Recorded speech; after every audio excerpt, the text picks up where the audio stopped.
aimé, on part pour Fontenay-le-Comte. Je devais être avec un collègue qui est malade, du coup je vais être tout seul. Il est 7h, on arrive vers 7h30, 7h45. Et le temps a pas l'air exceptionnel. C'est sec pour l'instant, mais c'est vachement cool.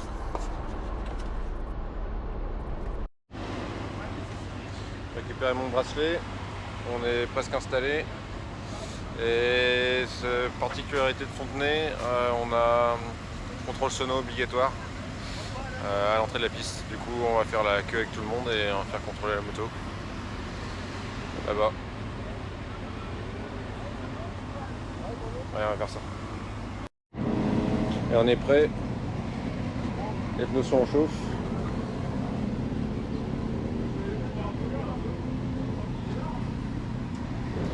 Les experts vont partir, on va filmer un peu et on part en inter 2 aujourd'hui, au moins pour la première session.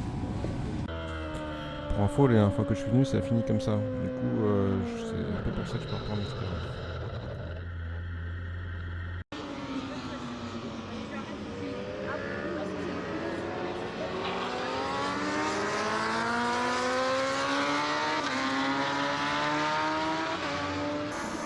Je roule en Pirelli SC2 avant-arrière. Du coup, je mets un 8 à l'arrière. Après, chauffe et 2, 1 à l'avant.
La session se passe bien, je me retrouve dans du trafic souvent, je veux pas doubler n'importe quand parce que je roule plus vite que beaucoup de pilotes.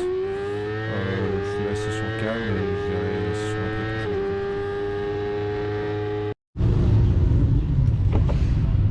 code. Deuxième session, je suis passé en expert et... Putain, ça se voit à peine, ça touche le coude.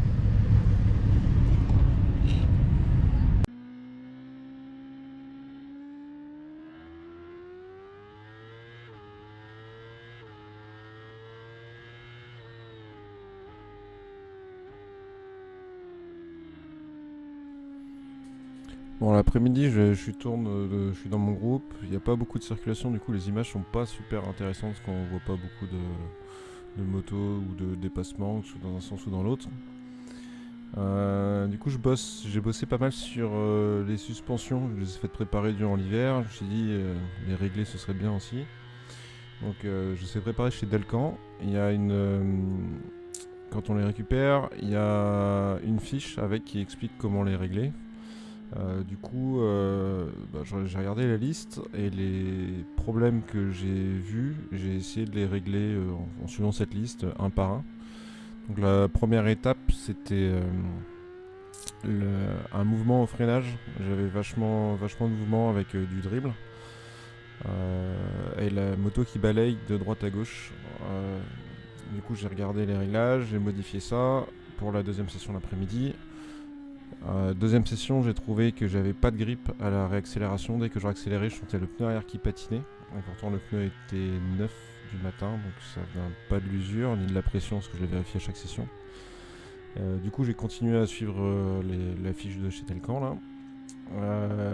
Troisième session, troisième session, j'ai continué à récupérer du grip.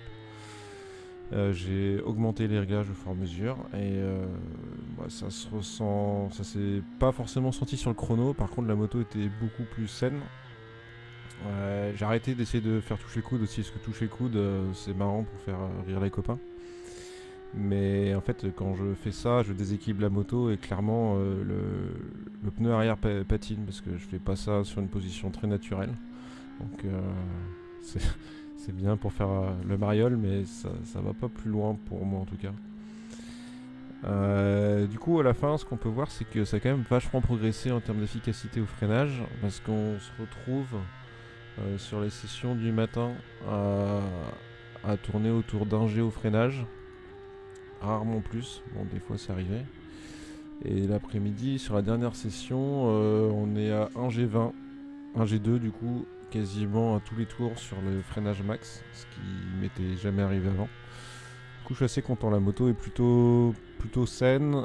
Plus de problème si j'ai fait préparer une suspension, c'est parce que sur l'enchaînement du droite-gauche, j'ai la sensation que du gauche, non, droite-gauche, c'est ça, que la moto rebondissait entre les deux et j'avais du mal à rester propre de ma trajectoire.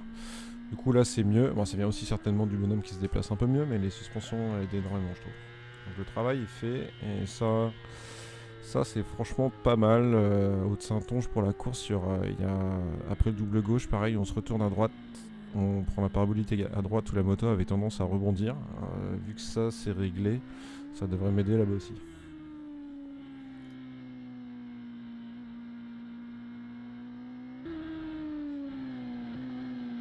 Bon, il y a aussi des trucs qu'il faut qu'on parle. Quand on regarde cette situation-là, on a une moto par terre, un pilote sur la piste, enfin dans l'herbe à droite, le pilote devant moi qui lève la main, un autre qui est en train de repartir au loin, un feu jaune. Ça veut dire, si on a bien écouté le briefing, pas le droit de dépasser. Et qu'est-ce qu'on voit il y en a qui s'en foutent royalement quoi. C'est comme ça que les suraccidents arrivent, parce qu'on n'est clairement pas concentré sur le fait de se faire dépasser. Et on voit que il y en a qui s'en foutent royalement quoi. Ça faut arrêter ça quoi. La journée se termine bien pour moi, contrairement à d'autres. La prochaine étape, c'est Navarra.